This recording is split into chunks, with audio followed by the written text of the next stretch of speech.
हाय, मैं हूँ आरचे आदित्य गौतम और आप सुन रहे हैं कहानी। अबे पागल है क्या? ये इश्क विश्क प्यार व्यार ऐसा कुछ नहीं होता।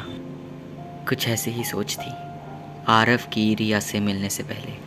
अब आरव और रिया की पहली मुलाकात किसी फिल्मी सीन से कम नहीं थी। हुआ यूं कि रिसेस ओवर होने के बाद आरव अपनी क्लास की तरफ भागा जा रहा था।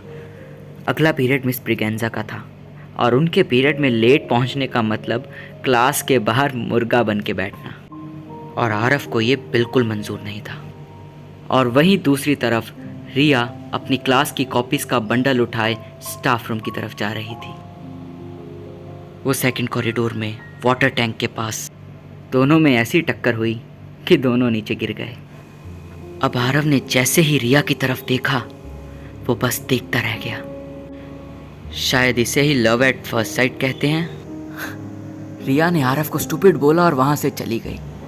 वो वहां से अकेली नहीं गई थी, उसके साथ गया था आरव का दिल, उसका चैन, उसका होश।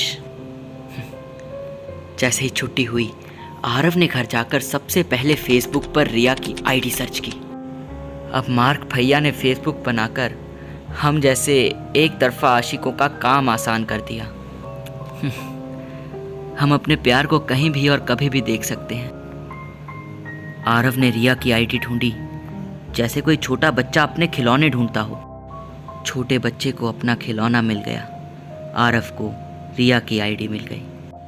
उसने रिया को रिक्वेस्ट भेज दी और एक्सेप्ट होने का इंतज़ार कुछ ऐसे करने लगा जैसे एक बच्चा मैथ्स पीरियड के बाद गेम्स पीरियड का इंतज़ार करता है। और गेम्स पीरियड आ गया, रिक्वेस्ट एक्सेप्ट हुई, दोनों में ढेर सारी बातें होने लगी। लेकिन कहते हैं ना, हर कहानी का अंत खुशी से भरा हुआ नहीं होता। गर्मी की छुट्टियां आ चुकी थी और इन गर्मी की छुट्टियों में रिया का मैसेज एक बार भी नहीं आया था। आरव डरा हुआ था, कहीं कुछ गड़बड़ तो नहीं। छुट्टी का आखिरी दिन था, तब रिया का एक कॉल आया। आरव ने कॉल उठाते ही सबसे पहले रिया से पूछा, हेलो रिया, तुम ठीक तो हो ना? ना कोई मैसेज ना कोई कॉल। हाँ सॉरी आरव, वो एक्चुअली बात ही कुछ ऐसी थी। क्या हम मिल सकते हैं? मैं ऐसे फ़ोन पर नहीं बता सकती। हाँ हाँ ज़रूर। इतना कहते ही रिया ने फ़ोन काट दिया। रिया ने आरव को मैसेज किया कि उसे शाम को 5 बजे सेंट्रल मॉल में कैफ़े में मिलेगी। वैसे तो आरव टाइम का पक्का नहीं था, लेकिन वो 15 मिनट पहले ही कैफ़े में पहुंच गया। रिया वहाँ आई, उसने आरव को देखा और आरव ने रिया को। दोनों बैठ गए और फिर रिया ने कुछ ऐसा कहा कि आरव के पैरों के नीचे से ज़मीन खिसक गई।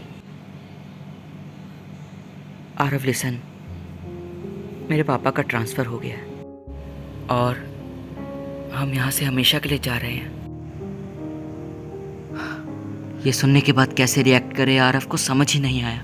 वो बस चुपचाप वहाँ बैठा रहा। रिया वहाँ से उठ के चली गई और उस दिन के बाद आरव रिया से फिर कभी नहीं मिला। शायद उस दिन पहली बार आरव ने दिल टूटने का दर्द महसूस किया था। शायद इसे ही सच्चा प्यार कहते हैं।